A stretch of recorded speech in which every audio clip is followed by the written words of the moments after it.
Guru and vastu consultant ఆయన. కేవలం ఇండియాలోనే కాదు, త్రూఅవుట్ వరల్డ్లో కొన్ని కంట్రీస్లో ఆయనకి, especially UK and US and Australia, Canada లాంటి చోట్ల కూడా ఆయనకి చాలా సీరియస్ కస్టమర్స్ ఉన్నారు, ఆయన ఫాలోవర్స్ కూడా ఉన్నారు. అక్కడ సంబంధించి ఇండియాకి అండ్ అమెరికాకి వాస్తు చూసేటప్పుడు ఎలాంటి ఫార్ములా వాళ్ళు ఫాలో అవుతారు, ప్రధానంగా చూసినట్లయితే నైసర్గిక స్వరూపంలో ఇండియాకి అదేవిధంగా యుఎస్ లాంటి దేశాలకు మెయిన్గా వాస్తు ఇష్యూస్లో వచ్చే సవాళ్ళు ఏంటి, ఇవన్నీ కూడా ఆయన అడిగి మనం తెలుసుకునే ప్రయత్నం చేద్దాం. గురూజీ, యాక్చువల్గా మందంటే బేసే మంది హిందూ బేస్ ఇండియా అంటంతోనే. సో ఇక్కడ నైసర్గిక స్వరూపానికి వెన్ కంపేర్డ్ విత్ యూఎస్ అక్కడ చాలా తేడా ఉంటుంది కదా. ఎత్తు పల్లాల్లో ఉంటాయి ఇల్లు కూడా, అది పీఠభూమిలాగా సమాంతరంగా అలా ఉండదు. సో అలాంటి చోట వాస్తు చూడాలంటే మీరు గమనించే మెయిన్ డిఫరెన్స్ ఏంటి? నమస్తే అండి వాస్తుగురు ప్రేక్షకులందరికీ. రమగారు, మీకు భారతదేశంలో అమెరికా పెద్ద వ్యత్యాసం ఏముండదండి. ఎక్కడైనా సూర్యుడు ఉదయించాల్సిందేనండి, అస్తమించాల్సిందే. కాకపోతే ఆ ప్రాంతాన్ని బట్టి సూర్యుడు ఎక్కువ సమయం ఉండడం,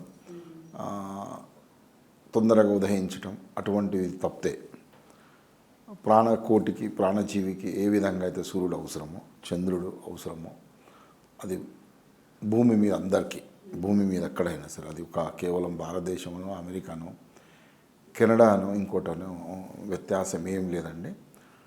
టైము తేడా ఉండడం వేరు, కాకపోతే అక్కడ వాళ్ళకి అదే టైం ఫాలో అవుతారు. కాబట్టి మన వాళ్ళు కూడా అక్కడికి బయలుదేరిన తర్వాత అక్కడున్న గురువారమే ఉపవాసం ఉంటారు.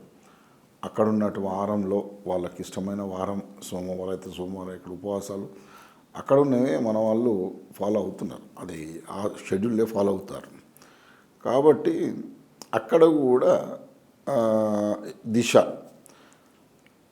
వీధులు ఇవన్నీ సేమ్ అండి, మన దగ్గర ఏ విధంగా ఉంటుందో. కాకపోతే అక్కడ తేడా ఎక్కడ వచ్చింది అంటే మీరు చూసుకుంటే కమ్యూనిటీ హాల్, మన దగ్గర కమ్యూనిటీస్లో ఇంటికి అంటే పెద్ద కమ్యూనిటీస్ అక్కడ కూడా చాలా ఒకదానికొకటికి దూరంగా ఉండిపోతాయి.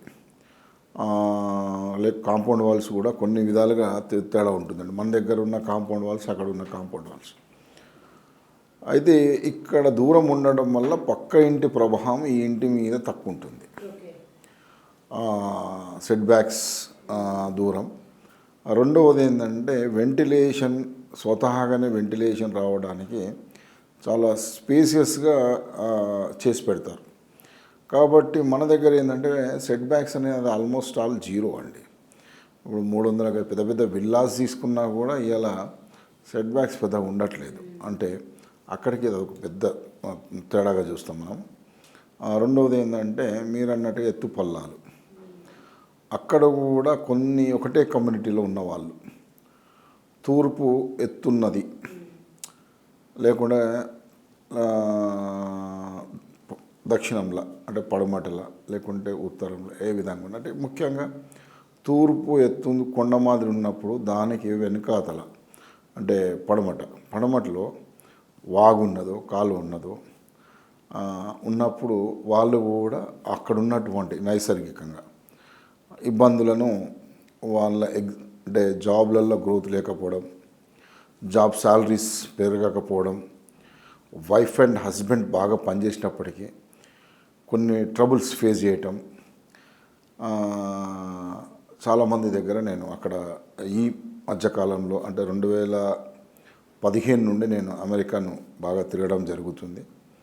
గత ఈ 9 సంవత్సరాలల్లో నేను గమనించినవి అంటే అక్కడ కూడా నైసర్గిక ఇష్యూస్ ఉన్నాయండి.